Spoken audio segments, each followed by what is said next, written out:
आज का टॉपिक है हाउ टू अटेंड मोक्ष लाइक रतन टाटा जी। आज सुबह सुबह ही उनका देहांत हुआ और मेरे मन में ये आया कि मैं ये वीडियो बनाऊं जिससे हम उनसे ऐसी क्या सीख ले सकते हैं प्रैक्टिकली जो हम हमारी लाइफ में अप्लाई कर सकते हैं, मोक्ष को प्राप्ति कर सकते हैं। आप इसे मोक्ष कहो, मुक्ति कहो, लिबरेशन कहो। तो ये जो वीडियो है ये यंगर जनरेशन के लिए भी है एंड ओल्डर जनरेशन के लिए भी है। एंड मैं इसमें 3 इम्पॉर्टेंट चीज़ें आपको बताने वाला हूँ। पहली तो है कि भाई मोक्ष पाने के लिए आपको लंबा जीना होगा, कम से कम 84-85 आपको ईयर्स क्रॉस करने होंगे। उसके लिए आपको हेल्दी खाना खाना होगा, एक्सरसाइज करनी होगी, मन शांत रखना होगा, योगा करना होगा, मेडिटेशन करना होगा, तभी जाके इतनी लंबी लाइफ जिया जा सकता है। एंड लाइफ के जितने भी गोल्स हैं वो इतनी लाइफ टाइम में हम अचीव कर सकते हैं। एंड जब भी हमारी इच्छाएं पूरी हो जाती है तब हमें मुक्ति मिल जाती है, क्योंकि जन्म लेने का और कोई रीज़न बचता नहीं है, सारी इच्छाएं तो पूरी हो गई। दूसरी चीज़ जो है वो यंगर जनरेशन को अप्लाई करना बहुत ज़रूरी है।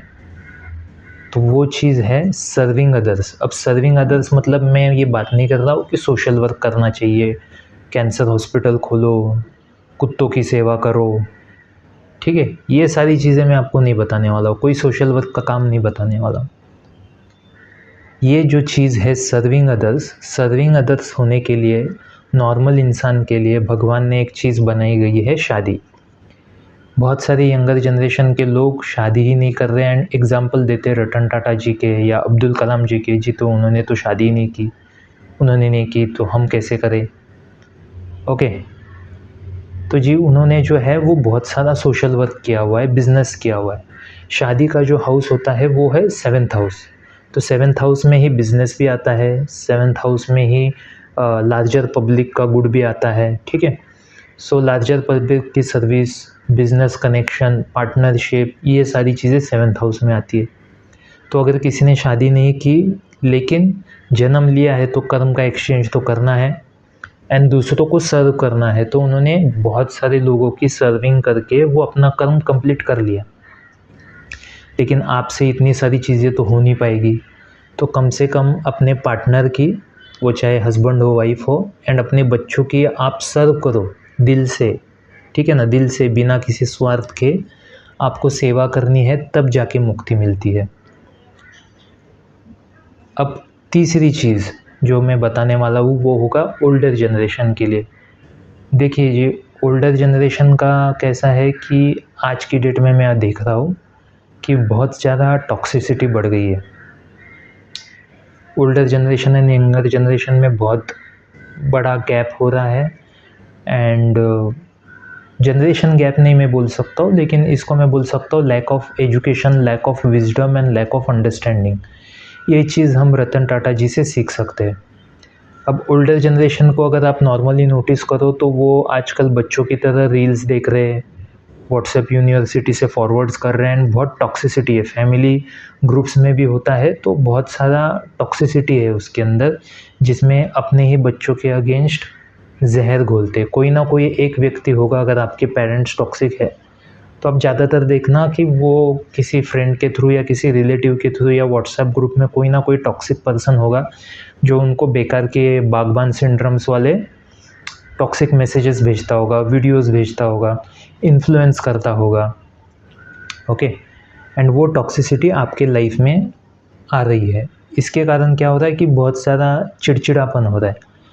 अब इसमें क्या क्या चिड़चिड़ापन होता है कि जी बागबान सिंड्रोम हो जाता है कि बच्चे हमको नहीं देखेंगे, ठीक है। एंड बहुत ज़्यादा अच्छा रिलेशन भी हो, मतलब पहले से अगर रिलेशन ख़राब हो तो भी फिर भी समझ में आता है। लेकिन मैंने ऐसे देखा है, अभी हाल ही में एक एग्जांपल देखा है कि एक लड़का जिसके माँ के साथ बहुत ही अच्छे रिलेशनशिप थे, मम्माज बॉय था, एवरीथिंग वाज गुड। एंड जैसे ही उसके पिताजी की डेथ हो गई, उसकी मॉम अचानक से चिड़चिड़ी हो गई, टॉक्सिक हो गई। उसे ऐसा लगता है कि मेरा बेटा मेरा पैसा छीन लेगा। तो इस तरीके के जो विचार आ रहे हैं जिसके कारण मुक्ति नहीं मिलने वाली। अगर आपको आपके बच्चों के ऊपर विश्वास नहीं है तो आपको, मतलब ultimately they are made by you ना, जो फैक्ट्री है उस फैक्ट्री का ही तो प्रोडक्ट है, मैन्युफैक्चरर आप ही हो। तो आप में और उनमें 19-20 से ज़्यादा फ़र्क नहीं है। तो अगर आपको आपके प्रोडक्ट के ऊपर अगर विश्वास नहीं है तो मुक्ति कहाँ से मिलेगी?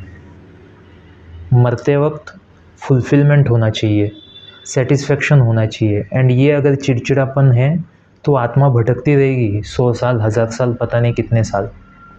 ओके, क्योंकि वो पेन एंड दर्द में इंसान मरता है। इसलिए रिलेशनशिप आपको अच्छा करना बहुत ज़रूरी है। एंड अच्छा रिलेशनशिप अभी कैसे करें?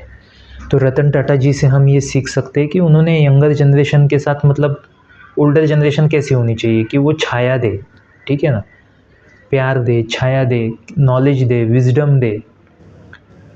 एंड जैसे आपने देखा होगा कि उन्होंने एक यंग जनरेशन के लड़के को अडॉप्ट किया था, एज एन असिस्टेंट भी रखा था। तो वो जो नायडू करके जेनजी लड़का था उसके साथ, और ये ओल्डर जनरेशन है, ये लड़का उनको मॉडर्न डम्बलडोर बोलते थे, ठीक है। एंड बहुत ही प्यारा सा अच्छा सा कनेक्शन था। अब ये अच्छा सा कनेक्शन क्यों था? क्योंकि वो यंगर जनरेशन से सीख रहे थे, यंगर जनरेशन से वो इंस्टाग्राम भी सीख रहे थे कि कैसे टेक्नोलॉजी को यूज़ करना है एंड ऑल। तो यंगर जनरेशन का लड़का उनको बहुत सारी चीज़ें बताता था, ठीक है। एंड ये अपना विजडम, नॉलेज वो उस बंदे को देते थे, तो नॉलेज एक्सचेंज होता था, एक अच्छा कॉन्वर्सेशन होता था। तो इसी तरीके से आपको मतलब वो व्हाट्सएप यूनिवर्सिटी वाला फॉरवर्डेड टॉक्सिक ज्ञान नहीं देना, कुछ अच्छा ज्ञान देना है।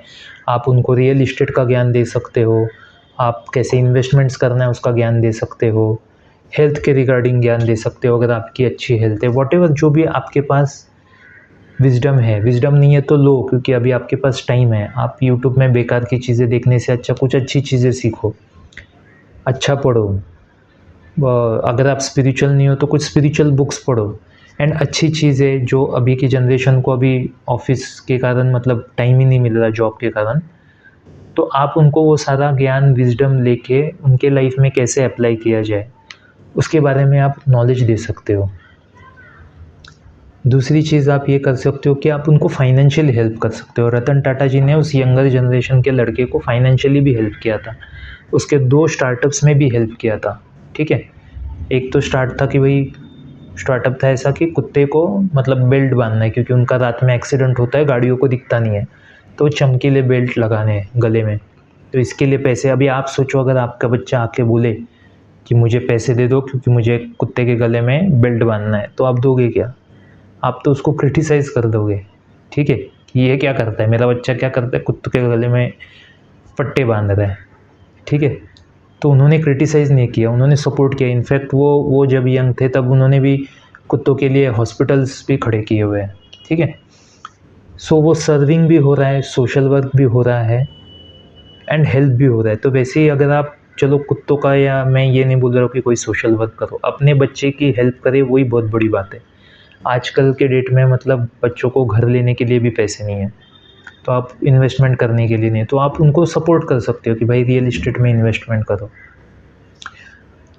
आप एफडी से भी ज़्यादा रिटर्न्स कमा सकते हो, अपने बच्चों को पैसे देके आप एफडी से भी ज़्यादा रिटर्न्स कमा सकते हो। पार्टनरशिप में आप घर ले सकते हो, तो आप फाइनेंशियली सपोर्ट कर सकते हो अपने बच्चे को, एंड ये विन विन सिचुएशन हो जाएगा, क्योंकि एफडी में आपके रिटर्न्स कम मिलते हैं। अगर बच्चों को पैसे की ज़रूरत है तो आप पार्टनरशिप में कर लो काम, आपको रिटर्न्स भी अच्छे मिलेंगे, क्योंकि रेंटल यील्ड एफडी से भी ज़्यादा है। ये कैसा कैलकुलेशन है आप मुझसे पर्सनल कंसल्टेशन लेके कर सकते हो। लेकिन कहने का मुद्दा ये है कि आपको फाइनेंशियल हेल्प, आपको इमोशनल हेल्प, फाइनेंशियल नहीं हो सके तो कम से कम आपको चिड़चिड़ा नहीं बनना, ऐसे नहीं दिखाना कि वी हेट यू टाइप या you don't love me type, ठीक है। वो टॉक्सिसिटी अगर आप निकाल दोगे, एंड अल्टीमेटली जब हाथ पैर काम करना बंद कर देते हैं तो आपको डिपेंड तो बच्चों के ऊपर ही रहना है, ओके। तो उस टाइम पे तो डिपेंड मजबूरी में रहना ही है ना, एंड उस वक्त आप देखना ऑटोमेटिकली टॉक्सिसिटी थोड़ा सा कम हो जाती है, ओके। लेकिन तभी बच्चों के अंदर वो जहर भर चुका होता है, तो इसका आपको ध्यान रखना बहुत ज़रूरी है, क्योंकि आपके कर्म अल्टीमेटली 10, 15, 20 साल की टॉक्सिसिटी आपके ऊपर ही आ जाती है। एंड अगर आपको लगता है कि भाई आपके बच्चे आपको धोखा दे देंगे, एंड अगर आपके नसीब में धोखा लिखा ही है तो वो होना ही है, अगर बच्चे नहीं देंगे तो कोई और देगा, कोई और रिश्तेदार आपका लूट के लेके जाएगा, या कोई नौकर लूट के लेके जाएगा, या गवर्नमेंट लूट लेगी, व्हाटएवर, ठीक है। आपको तो खुश होना चाहिए कि अगर आपके पैसे लूट रहे हैं ना, आपके बच्चे ने लूटे, तो आप तो बड़े खुशनसीब हो। कोई बाहर से लूटे, उससे अच्छा आपके बच्चे लूट ले। तो वो जो टेंशन स्ट्रेस है ना, वो निकाल दो। बच्चे पेरेंट्स से प्यार ही करते हैं, इनफैक्ट ज़्यादा प्यार करते हैं। हमको सिखाया गया है उल्टा, लेकिन एक्चुअल में है उल्टा। ओके। दूसरी चीज़ मैं आपको कहना चाहता हूँ कि पेरेंट्स को ऐसा लगता है कि बच्चे चाहते हैं कि वो जल्द से जल्द मरे एंड उनकी प्रॉपर्टी उनको मिल जाए। तो ऐसा कोई भी बच्चा नहीं चाहता। ओके, वो लंबी लाइफ ही चाहता है। लेकिन होता ऐसा है कि पेरेंट्स इतने टॉक्सिक हो जाते हैं एंड बिल्कुल ही सपोर्ट नहीं करते हैं, ठीक है। आपने उसको पैदा किया है, आपका जिम्मेदारी बनता है उसको सपोर्ट करना, कम से कम एटलीस्ट मीठा बोलना है, एटलीस्ट इमोशनल सपोर्ट करना। फाइनेंशियल नहीं हो सकता है तो ओके।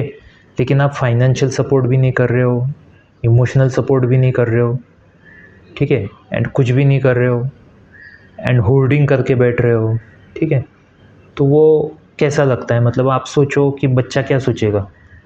आप एक एग्जांपल सोचो ना कि अगर आप कुछ भी नहीं दे रहे तो बच्चा तो ये सोच सकता है ना, वैसे सोचते नहीं है पर सोच सकता है ना कि मेरे पेरेंट्स जल्दी मर जाए ताकि मुझे मिल जाए।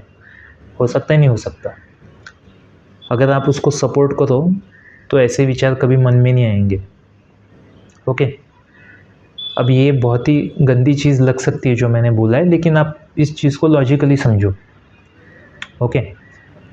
तो कहने का मतलब ये है कि आपको टॉक्सिक कम बनना है ताकि लाइफ में फुलफिलमेंट एंड सेटिस्फेक्शन बढ़ जाए, एंड तब जाके आपको मुक्ति मिलेगी। सिर्फ बच्चे ने अग्नि लगा दी उससे मुक्ति नहीं मिलने वाली। रिलेशनशिप भी अच्छी होनी चाहिए, तब जाके आपकी सारी इच्छाएं कंप्लीट हो जाएंगी एंड मुक्ति मिल सकती है। तो ये वीडियो थोड़ा सा इमोशनल था एंड आई होप इस वीडियो में मैंने किसी भी तरीके से किसी का दिल नहीं दुखाया होगा। अगर आपको ये वीडियो अच्छा लगे एंड अगर आप यंगर जनरेशन को हो तो ओल्डर जनरेशन को फॉरवर्ड कीजिए, ओल्डर जनरेशन हो तो यंगर जनरेशन के लिए फॉरवर्ड कीजिए और अपने फैमिली ग्रुप्स में भी फॉरवर्ड कीजिए। Thank you very much. Bye bye.